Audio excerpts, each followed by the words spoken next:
Lenin வீதியில் நடந்து வரும் திட்டமிடாத வாய்க்கால் பணியால் பாதிக்கப்பட்டுள்ள வியாபாரிகள் மற்றும் அந்த நகரில் உள்ள மக்கள் ஆலோசனைக் கூட்டம் லெனின் வீதியில் உள்ள கீர்த்தி மஹாலில் நடைபெற்றது.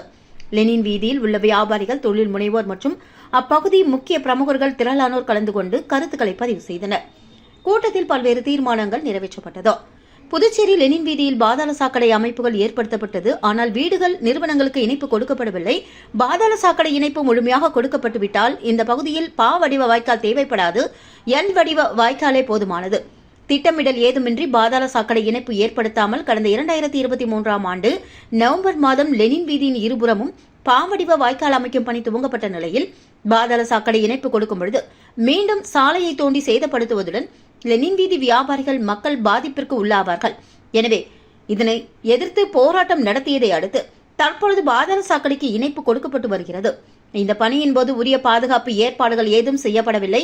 கம்பிகள் நீட்டிக் கொண்டு உள்ளது. மேலும் கடைகள், வீடுகளின் படிக்கட்டுகள் உடைக்கப்பட்டுள்ளன.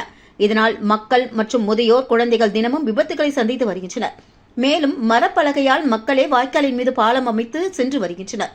குறிப்பாக பணி துவங்கி 5 மாதம் ஆகியும் இதுவரை ஒருபுற வாய்க்கால் கூட கட்டுமான பணிகள் முடிவடையவில்லை. எனவே பணிகளை துரிதப்படுத்தி விரைந்து முடிக்க வேண்டும் என வலியுறுத்துவது.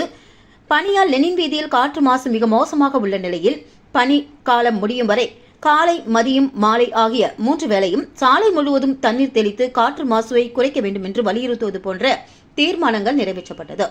மேலும் பணியின் காரணமாக லெனின் வீதியில் உள்ள ஓட்டல்கள், மளிகை கடைகள், விற்பனை நிலையங்கள் உள்ளிட்ட அனைத்து வணிக நிறுவனங்களுக்கும் வியாபாரம் கடுமையாக பாதிக்கப்பட்டுள்ள நிலையில் இந்த சாலை பணிகள் முடியும் வரை லெனின் வீதி வியாபாரிகள் அனைவருக்கும் நிவாரணம் வழங்கிட வேண்டும் என அரசை வலியுறுத்துவது போன்ற தீர்மானம் நிறைவேற்றப்பட்டது. வாய்க்கால் கட்டும் பணியின் போது குடியிருப்போருக்கு சொந்தமான மின்சார கேபிள், குடிநீர் குழாய்கள் ஊழியர்களால் சேதப்படுத்தப்பட்டுவிட்டால் ஒப்பந்ததாரரின் செலவில் உடனே சரி செய்து தர வேண்டும். மேலும் பணி முடிக்கப்படும் நாள், துவங்கப்பட்ட நாள், தொலைபேசி எண், ஒப்பந்ததாரர் பெயர் உள்ளிட்ட விவரங்களை பெயர் பலகையாக அமைக்க வேண்டும் போன்ற கோரிக்கைகள் வலியுறுத்தப்பட்டுள்ளது. இந்த கோரிக்கைகளை வலியுறுத்தி மாவட்ட ஆட்சியர், பொதுப்பணித்துறை அமைச்சர் உள்ளிட்டோரை சந்தித்து மனு அளிப்பது. கோரிக்கைகள் நிறைவேற்றப்படாவிட்டால், குறிப்பாக தேர்தலுக்கு முன்பாக லெனின் வீதி வாய்க்கால் பணி முடிக்காவிட்டால் பாராளுமன்ற தேர்தலை புறக்கணிப்பது குறித்து மாவட்ட தேர்தல் அதிகாரியை சந்தித்து மனு அளிப்பது போன்ற முக்கிய தீர்மானங்கள் நிறைவேற்றப்பட்டது.